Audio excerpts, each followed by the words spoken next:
یادګار دی هسې یو خلک وخت ته واخم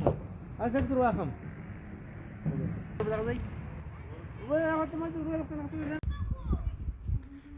راغلي یو ارغنداو ته نو د بابا صاحب روحاني زیارت ته راغلي یو او به ولاړ شو زیارت ته نو بیا به د شاه حسیني زیارت ته پسې وخېږو چې هغه هم لوړ دی او دا ځینې د بابا صاحب د زیارت نو راځئ چې ور وخېږو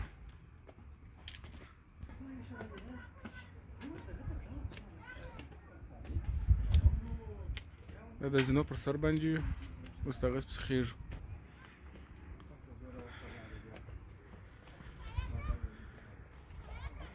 نن د جمعې ورځ ده راغلو د ملګرو سره بابا صاحب زیارت ته دا لا 200 زینې پاتې دي حسابلې مې نه دي چې څونه دي دوستانو هغه 200 زینې د شاه حسیني دا پاتې دي هغه ته به م وخېږو انشاءالله هغه به م درسره ووینو خو یو څه ستړیا لري ستړیا بیخي زیاته ده نو وخېږو حتما راځئ میده میده به ورسو زیارت ته به م وخېږو بابا صاحب نو زیارت به وکړو بیا به انشاءالله به نور ویډیو مخ ته ګورو انشاءالله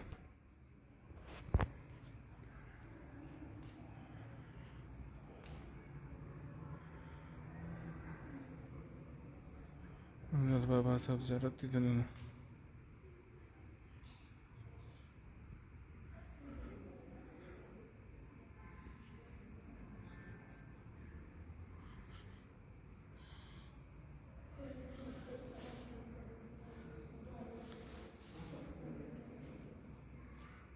دا هم د ملنګ عکس دی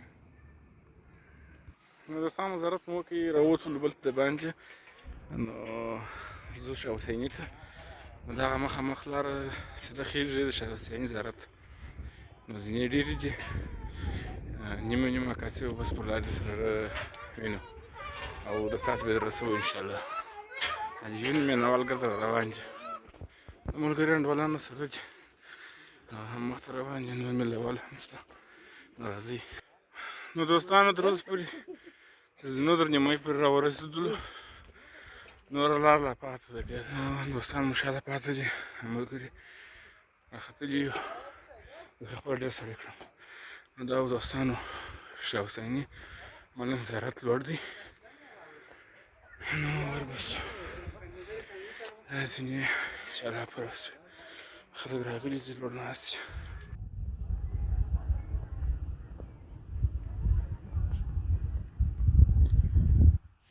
دوستانو ارغنداو خو نو اوس وچ دی د خیر سره کال به انشاءالله آباد وي بیا به نو تک شین وي سبزه به وي بیا به مو د خیر سره بیا ورته راولم انشاءالله نو اوس خو ارغنداو ولسوالي ده اوس نو شاه حسیني لوړ زیارت ته ولاړ یو بس عکاسي در ښکاره کوو د بابا صاحب زیارت به تاسې ټوله ووینئ او دا د شاه حسیني ملنګ زیارت دی